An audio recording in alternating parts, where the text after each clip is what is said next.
Nesse vídeo, eu queria falar sobre uma falácia lógica muito comum, que a gente observa muito circulando, principalmente em redes sociais, que é a chamada falácia do apelo à natureza, ou argumento ad naturam, que seria a ideia de que tudo aquilo que é natural é necessariamente saudável ou benéfico, que é ilustrado por essa imagem, que é uma recriação que eu fiz de um meme que circulou na internet. Eu refiz essa imagem, em primeiro lugar para não ter problema, para não identificar quem fez o meme original, para não ter problemas, e em segundo lugar para poder traduzir o texto, né?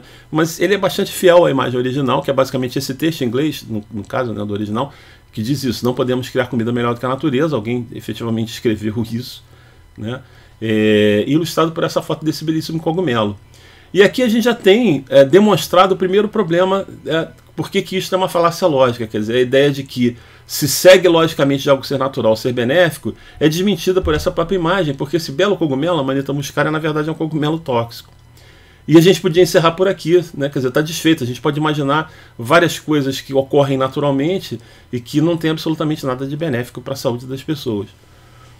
Mas é interessante ir um pouco além disso, né? A própria ideia de natural, no que diz respeito à esfera humana, ela é um tanto quanto complexa de ser sustentada, né? Por exemplo, a gente tende a pensar em tudo aquilo que vem da agricultura como sendo natural, o que é um grande equívoco. Historicamente, a agricultura é uma invenção humana. A primeira grande intervenção humana na natureza, de alterar a natureza, foi exatamente a agricultura, e para muitos autores o próprio processo civilizatório nasce disso. Isso é bastante bem ilustrado por alguns infográficos que são feitos por um professor de química da Austrália, James Kennedy. Eu vou deixar a referência do site dele aqui no texto do vídeo, também nesse link. Ilustrado, por exemplo, essa diferença do que seria o milho, aspas, natural, né, quer dizer, intocado por mãos humanas, e o que é o milho, o que a gente entende por milho hoje em dia, né? Quer dizer, esse milho originalmente era uma plantinha pequenininha, diminuta, com poucos caroços, muito duros, sem gosto, né? Só era encontrada na América Central. E depois de muitos anos, né, milênios, esse milho é de 7000 BC, né, de domesticação e de seleção de variantes favoráveis às nossas intenções, deu origem a esse milho como a gente conhece hoje, que é muito maior, tem número muito maior de variedades, é cultivado praticamente no mundo todo, tem uma produção enorme e é bastante nutritivo. E aqui só um detalhe, né, quer dizer, porque ele diz que ele tem de 19 milímetros passou para 190 e que ele é mil vezes maior, né?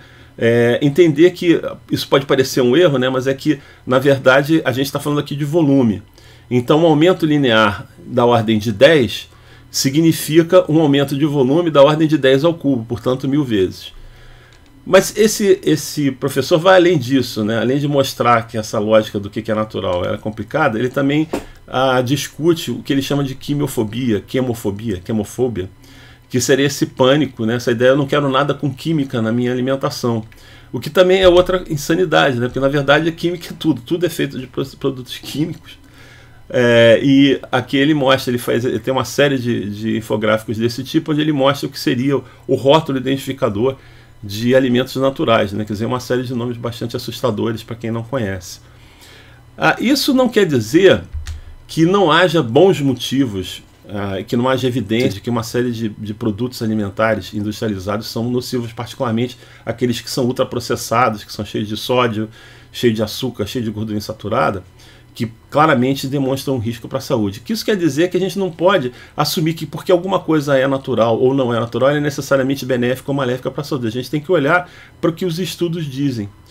E aqui, eu podia encerrar o vídeo aqui, mas eu acho que queria fazer um comentário adicional sobre a questão dos organismos geneticamente modificados, que também são frutos de uma grande discussão.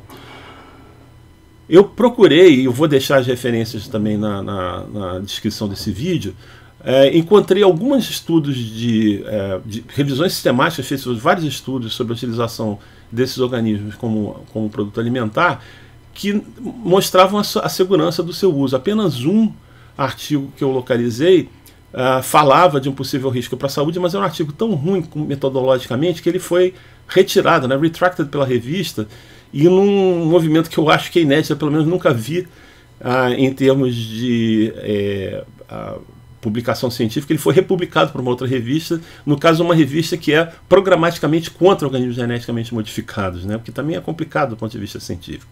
Eu queria lembrar, por exemplo, que a gente já usa insulina produzida a partir de bactérias geneticamente modificadas, uma insulina humana, feita por bactérias que tiveram inserido o gene de produção da insulina nelas, há quase 40 anos. E isso foi um avanço importante do ponto de vista do tratamento de pessoas com diabetes que dependem da insulina, na medida que isso é menos propenso a criar, por exemplo, reações alérgicas do que as outras formas de insulina que eram utilizadas anteriormente, que eram derivadas de animais.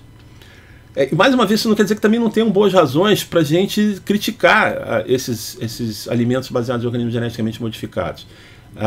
Existem implicações econômicas, a questão de patente, a utilização de variantes que eles chamam de tem o terminator gene, que ela não produz semente, então isso cria um ciclo de dependência do agricultor, do fornecedor da semente, mas isso já acontecia antes com variedades hibridizadas, né? E também com problemas que isso pode representar do ponto de vista ecológico, no sentido de você ter substituição de cultura por uma monocultura. A gente está vendo isso com relação à banana, né? Que ela foi modificada por seleção, mas não geneticamente. Praticamente todo um tipo de banana que é produzido no mundo inteiro, ela é, num certo sentido, um clone dela mesma, ela não produz semente. Então, agora que existe uma praga que está afetando essa banana, ela corre o risco de extinguir a produção dessa banana porque não existe variação genética entre elas. Mas o importante é pensar que não dá para a gente assumir a priori uma posição nem de que isso é bom, nem de que isso é mal, né? Quer dizer, que esses organismos são necessariamente bons ou maus. O importante é que a gente possa examinar criticamente estudos que analisam de vários pontos de vista qual é o benefício, o risco e benefício que esse tipo de produto traz.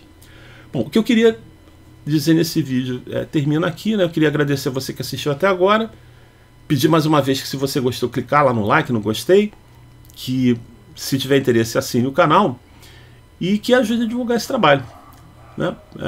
Uma boa semana para todos.